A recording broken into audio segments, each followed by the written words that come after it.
I have sailed the ocean for most of my life. I have seen things that defy explanation. Ghost ships drifting in the fog.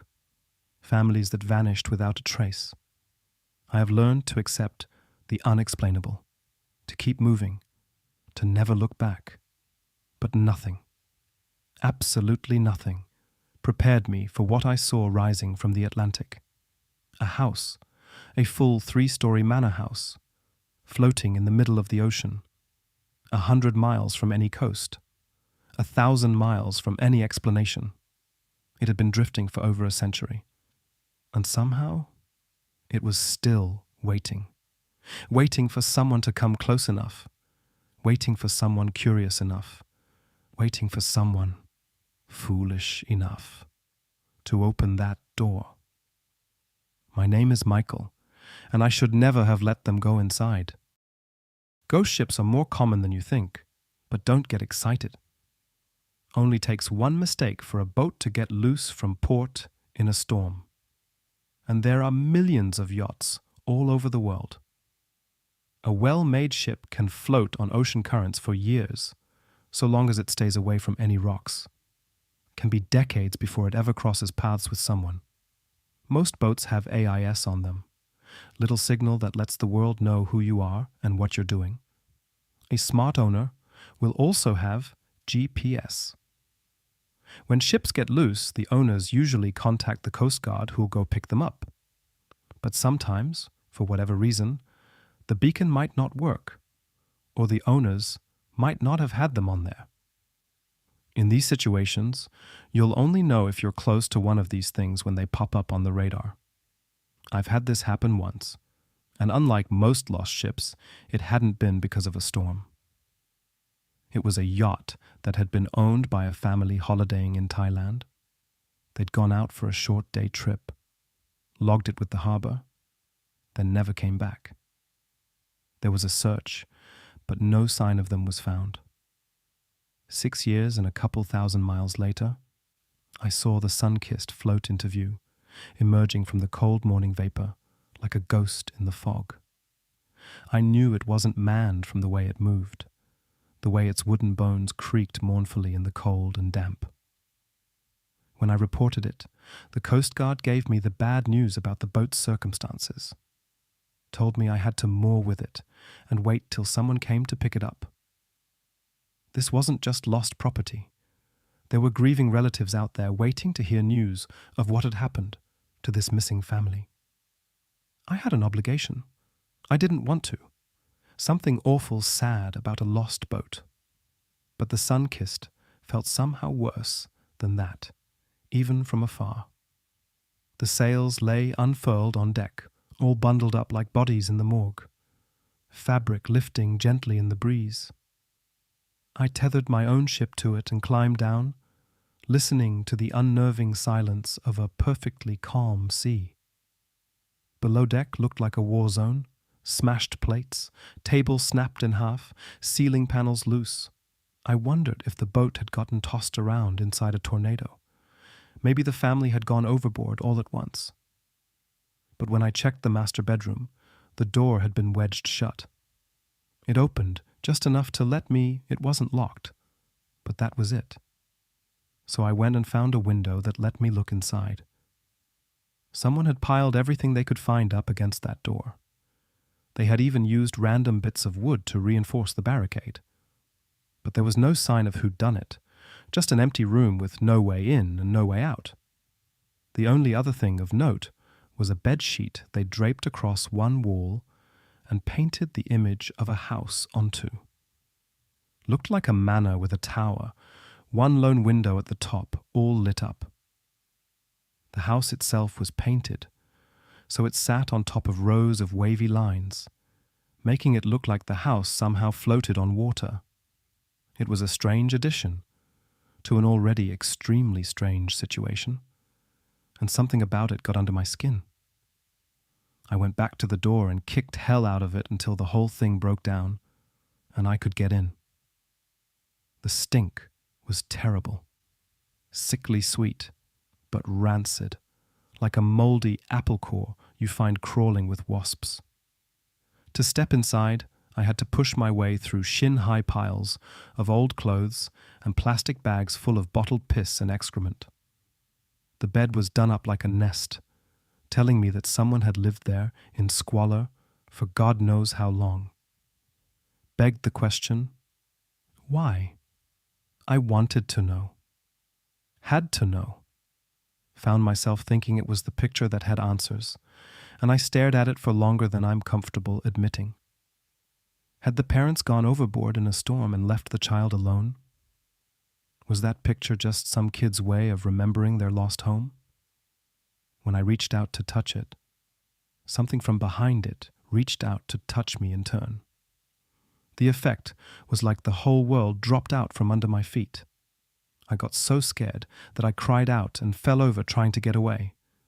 I tripped over festering sheets as my legs struggled to make sense of the panicked signals from my brain. One hand sank into something cold that was both dry and wet, but I didn't bother stopping to check what it was. I ran like hell, breath hitching in my chest like a toddler trying to control their sobbing. Even as I climbed my way back on deck, I kept telling myself it was just the wind that had moved the sheet. But no matter how hard I tried, I couldn't shake the impression that there had been a dark shadow behind the light linen fabric. Something reaching out towards me, a child's hand. But of course, that was impossible. I figured I'd just let my nerves get the better of me. But the second that someone in a position of authority arrived, I got the hell out of there. It wasn't until a few years later I heard the story of the Tilhuist house, so named for the island it had once presided over from the lofty heights of a Hebridean cliff. I'd taken on a job tutoring rich kids who wanted to learn sailing and was busy working with an 18-year-old called Carl. He was in dire need of help getting his qualifications with the RYA to try and improve his personal statement. It was his gap year, and his last round of university applications had gone pretty badly. In return for letting him aboard my own yacht, his parents were willing to pay me a hefty bit. Surprisingly, his father also paid for a cook to join us. He was a strange addition, especially since I'm used to sailing either alone or as a pair. But he was damn good at his job, and I appreciate the warm meals. They'd fallen out of favor with the crown, he told me casually, while frying an omelette one morning. Happens a lot with noble families. So the island was seized and given to the military, but the old goat who ruled the roost refused to give up the family home.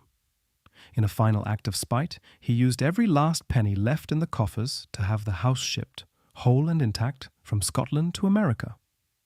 What? Like they took it apart brick by brick and just put it back together on the other side? Carl asked. No. The cook grinned at me like he was telling a joke. They dug out its foundations and slid the house onto a barge waiting by the coast. Hundreds of men worked day and night for months to do it. What happened? I asked. It sank. The cook burst into laughter. The family was ruined, he added. The father moved alone and penniless to America and faded into obscurity. He laughed again and served us our food. But later that night, I did my own research and found a photo of the house as it left shore. It looked like most stately homes, only it had been dragged down a hill and placed, as if by magic, onto an enormous barge. That alone was weird enough, but what really kept me staring was the tower. Even in the grainy black and white sepia photo, I could tell it was lit up from within. A house floating on water, with a single tower and a lit-up window. It was 12 months ago when Carl reached out to me. He didn't want more lessons, but he did want some help sailing to America. He knew I spent most of my time over there, and I was experienced at making the crossing. For whatever reason, he didn't want to make it a family trip and needed someone to act as a guiding hand. I got the sense that some tension had risen between him and his parents, but it was none of my business. The only caveat was he had a girlfriend he wanted to come along. She was new to sailing, and he didn't want to risk that long a journey without someone else experienced on hand. I agreed. I'd found him to be a good enough sailing companion in the past, and the pay was good. Not long after, I was joined by Carl and Alice for a 6-month journey to Canada, which would be followed by a short itinerary south to warmer waters in the USA. My plan was to drop them in the Caribbean, where they'd spend a few weeks, and then fly back home just before the weather turned. The ocean crossing was mostly uneventful. Carl and Alice had a few minor arguments. The boy considered himself a hard worker, but Alice had been looking for a more relaxing adventure. He thought she was lazy, but, in my opinion, she just wasn't happy bobbing along the empty water with little to do or see. It isn't a hobby that suits everyone. The arguments weren't big, but there were a few days where she spent her time sulking below decks with a book, while Carl tried his best to make small talk with me about things like his new job as a paralegal or the opinions of idiots on social media. Despite having little in common, Carl didn't bother me too much. He was young and well-meaning. Still, I really wish I'd been with someone else during that trip. After all, it was Carl who insisted we board the Tilhuist house. The sea was calm when we saw it. Alice was sitting at the bow of the ship with her legs curled up and a book in her lap. Carl was down below, working on something for his job. It had been a few days with no wind, so we were stuck using the motor. I was busy dwelling on the unpleasant sound of the engine and the smell of diesel when Alice suddenly called out, "Is that a lighthouse?" This is a fairly alarming thing to hear when you've mentally positioned yourself nearly 1,000 miles from the coast you're aiming for. First thing I did was check the navigation computer in the cabin, which confirmed we were in the middle of the Atlantic. Barely a moment later, Carl appeared with a furrowed brow. "Can't be," he said, followed by a glance my way to confirm. I then climbed on deck and found Alice by the gunwale with one hand shielding her eyes from the sun. I followed her gaze and tried to peer through the morning mist that was fast evaporating beneath the heavy sun. When my eyes alighted on a tower that rose slowly above the horizon, I was filled with a terrible disquiet. It was a silent shape that seemed to emerge from the very water. They were long minutes spent staring, as neither us nor that strange object were moving at high speeds. Instead, we trundled towards each other in a lazy crawl. Even when it had crested the horizon and the entirety of it was in view, I couldn't quite accept what my eyes were telling me. I could only struggle with the growing apprehension that I felt. In the end, it was Carl who broke the silence, standing there like statues watching a house float our way. "Is that a fucking house?" Alice laughed at his words, but when her eyes passed mine, she seemed uncomfortable with the sight. I couldn't blame her. The sight of it filled me with dread. "It is a house!" Carl cried. Then, turning to me, "The Tilhuist house! It has to be!" I filled Alice in on the legend as Carl raced to grab a pair of binoculars. After he had spent a few moments gawking at the house, I took them and looked for myself. The windows were dark. The front door closed. Bizarrely, the barge was filled with what looked like dead plants. Ferns and bushes turned brown and wilted, arranged in pots and planters, like it was just an everyday backyard. And the house itself was far more intact than it had any right to be. The windows were filthy and the roof tiles were missing in places, but the damn thing shouldn't have been standing at all. The rubber on the barge's drums should have failed decades ago. The wood should have rotted. The chains should have rusted, and any ropes should have snapped. I could have listed a dozen more points of failure, all of which should have passed long before I was even born. All of which meant that the house and barge ought to be long underwater. But this was my rational mind protesting. Deep down, I knew that the house was real, or real enough. It was a forgotten thing far outside most people's attention, and who knows what happens in the unseen corners of the world. And the sea is full of places far outside anyone's sight. The house floated in spite of rationality, and no amount of my worrying could change that.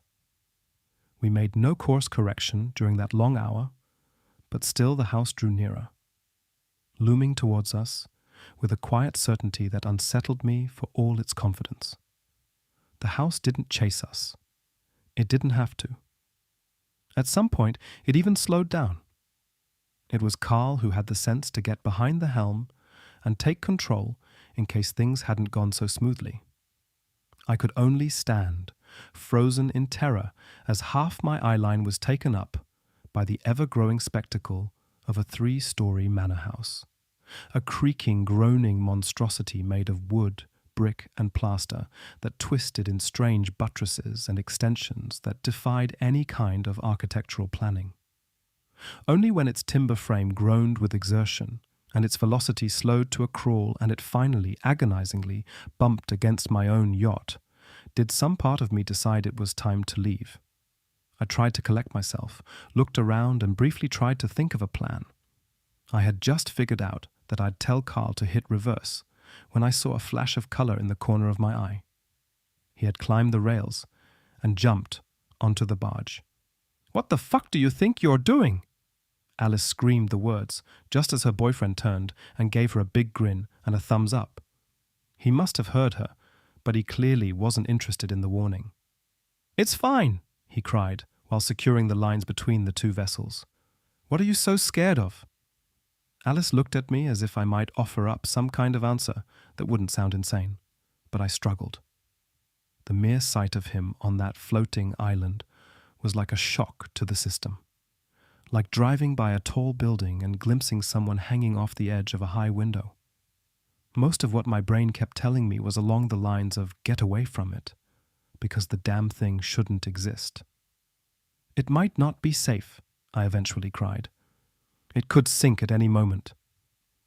"If it is the Tilhurst house, it's been around for 100 years, he replied. "Why would it sink now?" "Because you're fucking trampling all over the damn thing," Alice snapped. "Carl, please just come back." Growing annoyed with the both of us, Carl sighed and poked a thumb towards the house. "I gotta look," he said. "I just gotta." He was halfway to the door when I realized he wasn't going to stop unless I did something. Finally, steeling my nerves, I climbed the railing and found that, once I started taking some kind of action, it got a little easier.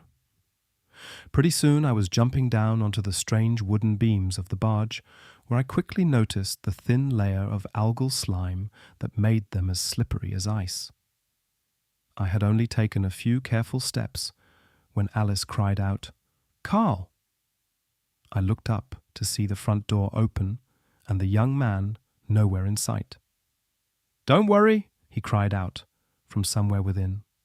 "Guys, you gotta check this out. It's kind of creepy," and His words were cut off when the door slammed shut and there was only the sound of sloshing water and Alice's growing screams. "Get him! Michael, you have to go get him!" Alice continued to beg me to hurry, but I took my time approaching the door.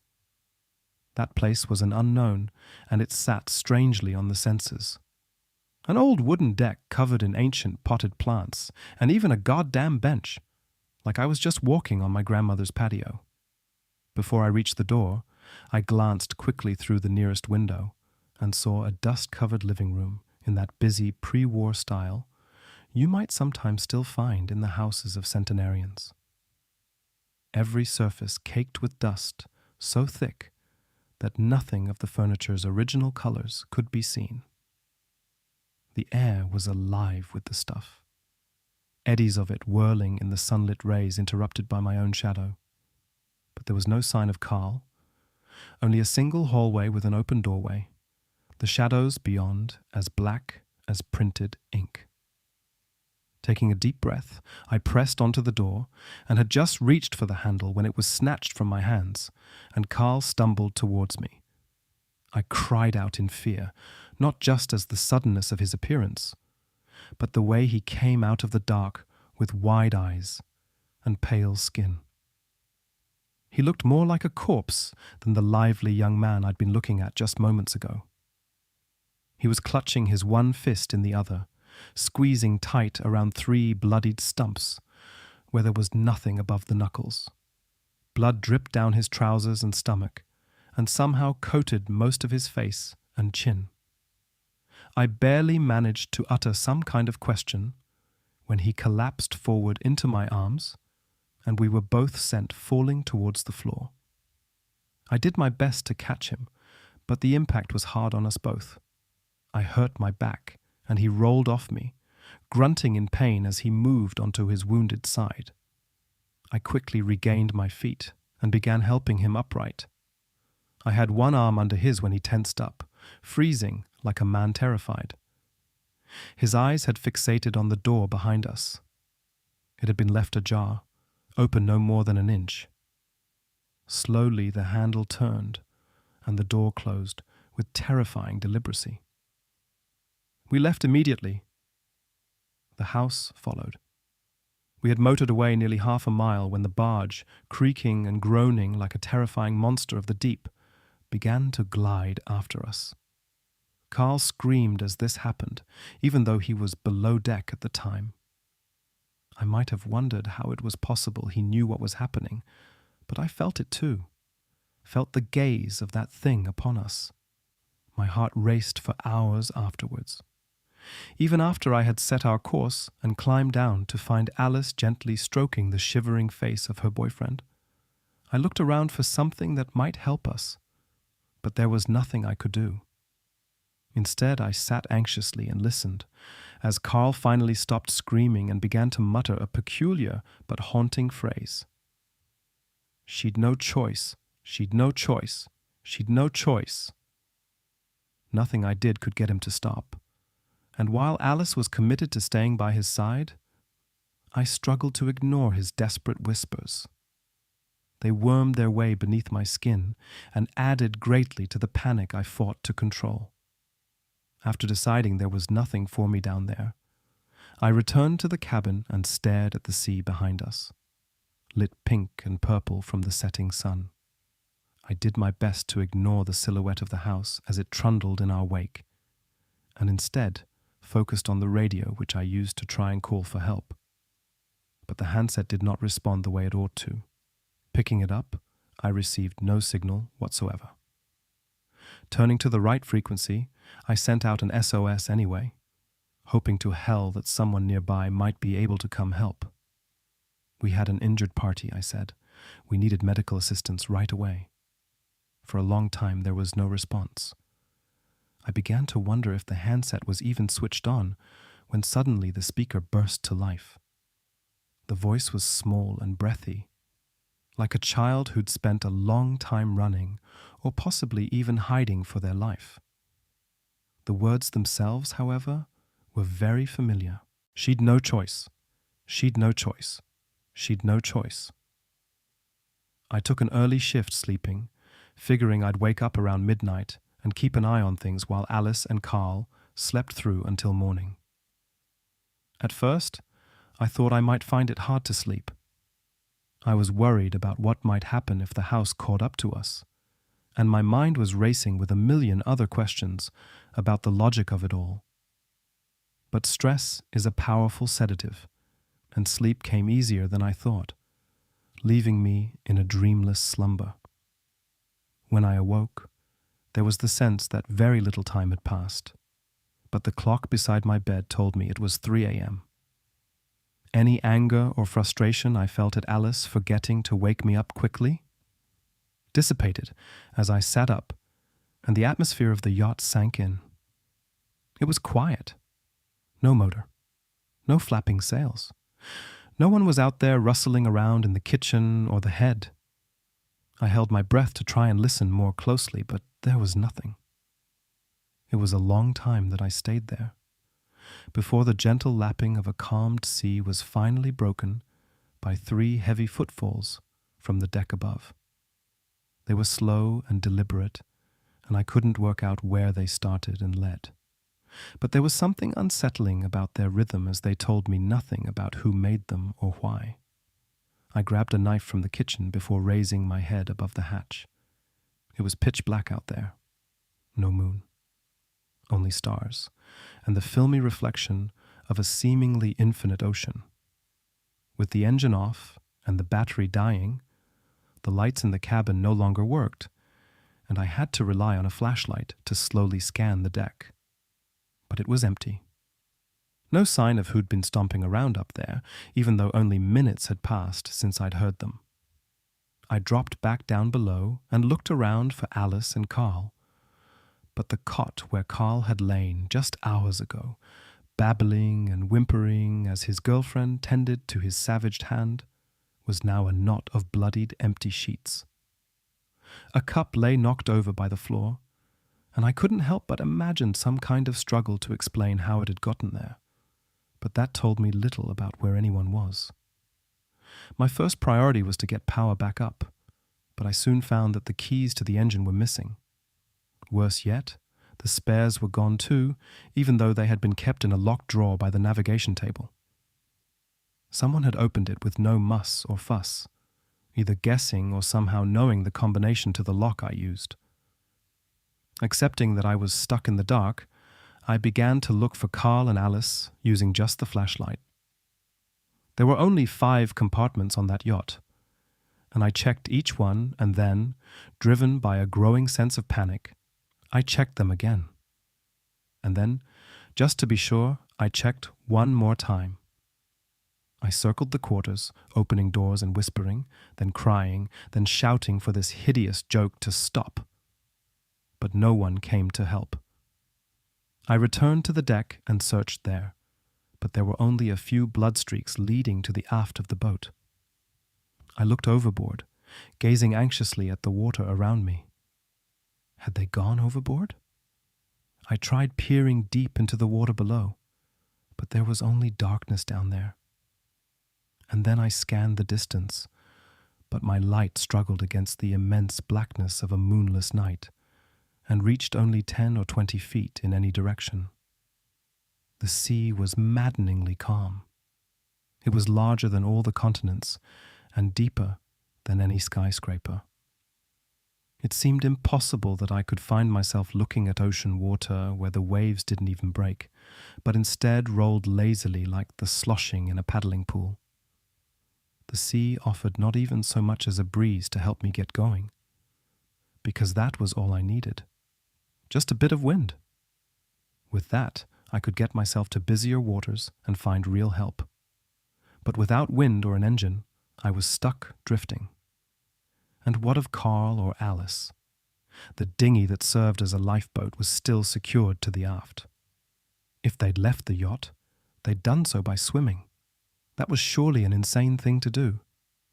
But Carl hadn't exactly seemed himself towards the end either. For a moment, I entertained the question. Where had they gone?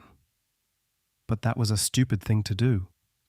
No sooner had I slumped into the captain's chair and let myself think the words than the answer came to me unbidden. Instinctively, I turned my eyes towards the part of the horizon I'd been avoiding. The house was dark against the blue-black horizon, a nearly impossible to see silhouette that anyone could have missed had they not known what to look for. But as if it had been waiting, as soon as I looked its way, the light at the top of the house's tower came on. When I climbed aboard the barge once more, my light caught flashes of that barren garden with its dried and dying plant life, chalky fingers reaching towards me from the dark. I moored the dinghy and ignored them, but could not ignore the solitary shoe that lay waiting closer to the house's front door. It was Alice's trainer, and the normally yellow and white trainer was soaked in blood that appeared black in my dim light. I considered calling out for her, but couldn't quite summon the courage to break the silence. Still, there was no mistaking the path of dripped blood that traced its way from the shoe towards the open door. Terrified as I was, I felt as if I had no choice. Circumstance was holding me hostage. I could return to the yacht, but I doubted that any wind would come to whisk me away. Instead, my thoughts turned to the ghost ship I had boarded all those years before. Had the child on board seen their parents disappear into the same open door that awaited me? Had they been left, stranded on that boat? And if so, for how long? Days, weeks, months. It didn't matter. There'd been no easy escape for them either, had there? The scenario played out so clearly in my mind. They had hidden away while something tore the yacht apart, and eventually it had gotten them, leaving only a ruined boat and a long-forgotten shelter. There was never going to be any magical rescue. My only real chance was to find Carl and get the keys he'd taken. And I had a pretty good idea where he was. Opening the door felt like poking a web, knowing the spider that made it is hiding deeper in the funnel. As it swung open, it revealed a small vestibule filled with what must have been nearly 50 or 60 shoes, all piled up on one side. I couldn't help but notice Alice's other trainer was there, along with 2 deck shoes that I recognized from Carl's feet. The strangest thing about that pile was the way most of the shoes had been placed, in an orderly fashion, like they belonged to visitors, not victims. Beyond, I found a near pitch-black corridor, the walls covered in so many hanging pictures that they almost obscured the floral wallpaper beneath. They were so old that I couldn't see much of their subjects, except for one of the larger ones that had somehow avoided the worst of decay. It showed the Tilhurst house atop a Scottish hill, where its presence seemed a hell of a lot more appropriate. But it wasn't exactly benign either. The house was not as big as it was now, but something didn't look quite right either. And the family posing out in front looked like a strange group. 3 girls, a mother, and a father. The old man was smiling with a moustache that reached past his chin, but everyone else in the picture could have been attending a funeral based on the expressions they held. It wasn't just your run-of-the-mill historical sadness. They looked deathly miserable, grief-stricken women facing down a death sentence. There were a few doors along that corridor. One of them opened onto the room I'd spied the day before, the sitting room covered in heavy dust. It was no more inviting from the other side of the glass. What I hadn't been able to see before were the words scrawled across the same wall with the window. They had been carved into the plaster and wood, then daubed over with something dark and brown. The effect was nightmarish, and the words themselves offered even less comfort. She cut it loose. Whatever implement had been used, the wielder had driven it so far into the wall it made my skin crawl to think of the strength involved. Moving onwards, I found more places in a similar state. There was a dining room, the plates smashed and thrown across the floor, and across the great oak table the words, "No world would be new if he was in it too." I found a library where the books had been ripped apart page by page. Someone had even draped a blanket across 2 chairs to make a kind of tent, and it was obvious from the burned books that they'd tried to light a fire. But based on the dust that caked everything, it must have been from a long time ago. Still, I could not shake the eerie feeling I had gazing at the bundled pile of blankets beneath the little tent, and tried hard not to think of a similar nest I had found on the ghost ship so long ago. It wasn't long before I decided there was nothing for me on the ground floor, even if I'd only explored half of it. It wasn't just that I didn't want to continue meandering around that labyrinth until I got lost, but when I finally encountered the stairwell, it was obvious from the scrapes and scuff marks in the dust that this was the only place that got any foot traffic. The stairs themselves were a tight spiral, the walls marked halfway up by scratch marks in the paint that made me think of hands scrabbling desperately for purchase. I climbed them carefully and found the next floor to be mostly bedrooms. They often appeared unremarkable at first glance, although there were often a few details that unsettled me if I lingered on them too long. One had a wardrobe filled with tally marks and urine stains. Another had long scratch marks beneath the bed, as if something or someone had been dragged out of there with great effort. In another, there was a mound of broken porcelain dolls that covered the bed, reaching all the way to head height. But always, each time I pushed open a door, there was a great disturbance of dust that told me no one alive had been in there for a long time. Instead, I was often left with the impression that I was exploring some kind of mausoleum, keenly aware that whoever owned the wigs or the old luggage stacked up against one wall or the crumbling dress that had been laid out neatly on one bed must be long dead. And then there was the writing. Much like the ground floor, I found wall after wall covered in short phrases etched into the very wood or stone of the house. She would rather sink it all. They were better off drowned than with him. The house did not sink. She tried to feed them, but they starved first. Each one was a painful verse that tugged at a guilty conscience that was not mine, but which seemed to permeate every inch of that house. Many rooms had the same phrase repeated, and I've tried my best to remember the individual ones, but I must have explored 20 rooms on the first story alone. Each one quiet and empty, but haunted by a distant loss that I could not ignore. I often thought of the photo, of the smiling father and miserable wife and daughters, and I remembered that in my research, the only real historical account of the house's sinking was that it had come loose in a storm, and the father had arrived alone in America, where he quickly drank himself to death. I tried to imagine what kind of man he must have been. He'd ruined his family financially just to move his house from one end of the world to another. And that photo? I figured him stubborn, maybe even spiteful and vindictive. He stood in that photo smiling while his own wife and daughters scowled in the corner. I didn't get the sense he'd been unaware of them either. In a strange way, his expression seemed as if it wasn't just the house he was showing off in the photo.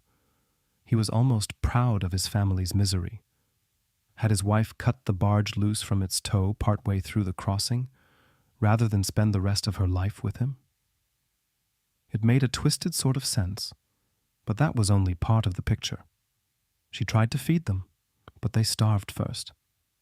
I had just found the next stairwell, and those words were pacing furiously around my mind when I was caught off guard by a door along one corridor swinging open just as I passed it. The motion was quite sudden and deliberate, as if the person on the other side knew exactly that I was coming. It was Carl, pale as a sheet, and with one hand still dripping blood on the dusty floor. He stared right through me as he lifted his hand to his face and bit slowly into the meat of his palm. Then, with a mouth full of his own flesh, his eyes seemed to finally find me. She was so hungry, so hungry. First the storm cleared and the barge did not sink, and then the food dwindled and no help arrived. She'd told them early on what to do when she passed. Any mother would make the sacrifice. But God's cruel jokes were not over. It was them that grew weak first, and not her. Them that passed slowly and painfully until it was only her, alone, in this house. Carl's eyes watered as he swallowed his own flesh and took another bite out of his forearm. I couldn't help but wince at the cookie-cutter imprint he left in his flesh, and the way the blood began to course upwards with the rhythm of his beating heart. She tried not to, Paul, but hunger hurts, and in the end, she'd no choice. With no real warning, he lunged towards me and drove his teeth into my neck. We slipped, and his bite tore strips out of my skin before skipping off my collarbone. I managed to stumble backwards out of Carl's grip and stay upright, but he kept going with the downward momentum and landed on his hands and knees. I touched my neck, and while the bleeding was profuse, the wound was not deep. I was lucky he hadn't managed to get any real purchase, or he might have taken a chunk right out of my throat. Carl's head snapped in my direction from where he crouched, and there was a ravenous hunger burning within those bloodshot eyes. In a flash, I saw my future self lying there, being eaten alive, and the terror drove me to flee just as he sprang forward and grabbed my ankle. I kicked backwards, and my heel caught his chin. There was a loud crack, but Carl seemed unfazed by the loss of 3 teeth and a dislocated jaw. Instead, his grip tightened, and he hissed a malformed but familiar phrase. She'd no choice. I kicked him again, and then again, striking out over and over until he finally loosened his grip and I was able to flee up the stairs. Carl did not follow me as I emerged into an enormous and open attic space. Instead, he remained below, alternating between hungry growls and the upsetting sound of wet chewing. I might have given more thought to what he was eating, but my attention was grabbed by the only two things in that empty place. The first was a wrought iron staircase that led into the tower above. It stood freely in the center of the dusty wooden floor, its metal steps lit bright by a strange and otherworldly light. Not far from the bottom step was Alice. She was facing away from me, but the ground all around her was pooling with blood. I spoke her name tentatively as I approached, but she did not react. Every step I took was filled with growing dread as I realized to my horror that she too was chewing, stuffing fistfuls of some strange wet substance into her mouth, sobbing quietly all the while. When I circled her, I saw that she had been disemboweled and was stuffing her own innards into her mouth.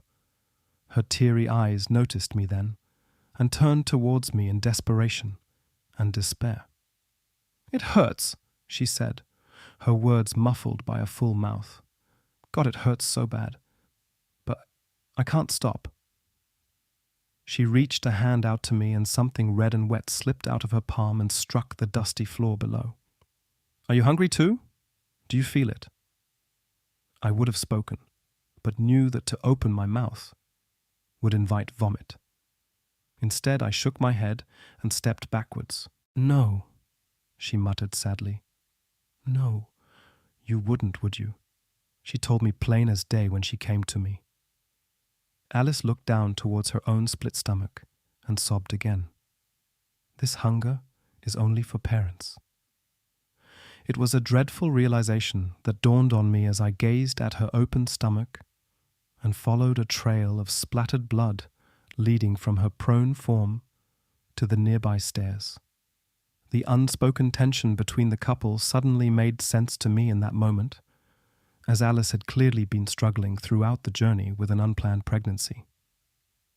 I stepped away, but Alice made no effort to attack me. Instead, she continued her terrible feast, and I found myself seized by a powerful compulsion. I followed that thin trickle of blood, my heartbeat racing as I climbed the tower and left behind the tragic sounds of Alice's final fate. At the very top, I found a small room lit bright by a powerful but impossible light. A kind of golden halo emanating from every window that had no obvious source, but which painted the occupants in a dazzling array of colors reminiscent of stained glass, catching the sun. A silent tableau. A single chair with the withered corpse of a long-dead woman, mummified by the salty sea air. And lying all around her feet, huddled close to the hem of her skirt, lay a dozen small children in varying states of decay. Some clutched closely to the fabric, others touched her feet. I stared in horror and wondered if perhaps, among that gathering, lay crouched the body of a child who had once hidden in the depths of the sun-kist, which I had explored years before. Snatched away and taken to this place after the parents had been driven mad by the house's terrible curse.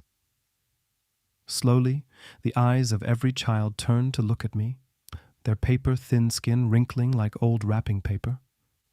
I was faced with a sea of unblinking eyes and rictus grins that bore receding gums and brown chipped teeth. The world felt light beneath my feet. My stomach sank, and all the blood rushed from my head to my toes, turning my scalp and neck to ice.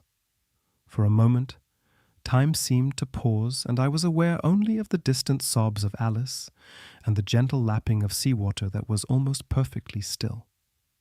I felt like an intruder bursting into the funeral of someone I didn't know. The crowded mourners turning to gaze at me in quiet, but stunned disgrace. And I waited, rooted to the spot with terror, for something to break the interminable silence, until at last, something finally did. The old woman's body moved to look at me. She smiled, and I lost all consciousness. Someone carried me to my yacht and set me adrift. It wasn't Carl or Alice because I remember seeing both lying close to where I'd left them. Memories of something half glimpsed during my descent, I suppose. As for what carried me, I don't know. I don't think I want to know.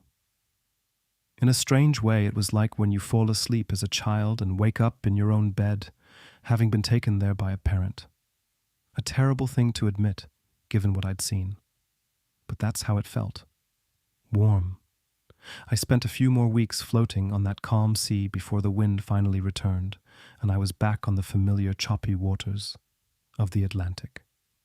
My radio began working not long after, and I was able to call for help. Unfortunately, I had little to say to anyone that would have sounded sane. With Carl and Alice both missing, I instead opted to clean the yacht of any signs of struggle and simply say that I went to sleep one night and awoke to find them both missing, having likely fallen overboard. Calmed and without a working radio, I was unable to make a distress call, and they were both lost and likely drowned. In a strange coincidence, my GPS beacon had gone on the fritz for a good 72 hours, and when they checked my location, it had me pinging around the globe, popping up in the Sahara for 15 minutes, then the Pacific for another 15, and so on. This helped corroborate my story of radio problems, and while I wasn't completely free of suspicion, there was enough water to my story that I avoided any actual charges. Not that anyone would trust me with tutoring novices in the future. Then again, it isn't something I'd like to return to. In fact, I haven't been able to go near the sea since I got back, let alone step foot on a yacht. Each time I do, I remember what I saw clutched close to the bosom of the old long-dead woman. It was a small, half-formed thing that she held in such tender arms. Alice's unborn child was no bigger than a kitten, and its fresh, bloodied skin glistened in the dazzling technicolor lights of that dreamlike tower. I remember the look of it so clearly, just like I remembered its first breath, the opening of its eyes, and the impossible wail that followed. Michael made it out, barely. He still doesn't know what carried him back to his yacht. He still doesn't know what put him adrift. He tells himself it was the wind. He tells himself it was a dream. But he knows. Deep down, he knows. The house didn't let him go. The house chose to release him. Because the house already had what it wanted. Carl, Alice, and something far smaller, far more innocent, that had never even drawn its first breath until that moment. In that tower, in that impossible golden light, the sea is full of forgotten things, things that drift beyond anyone's sight, things that wait, things that hunger, things that collect. And if you ever find yourself on the open ocean, and something appears on the horizon, something that has no right to be there, something that seems to be heading straight for you, don't slow down, don't get curious, don't let anyone open that door. This was Echoes of Fear.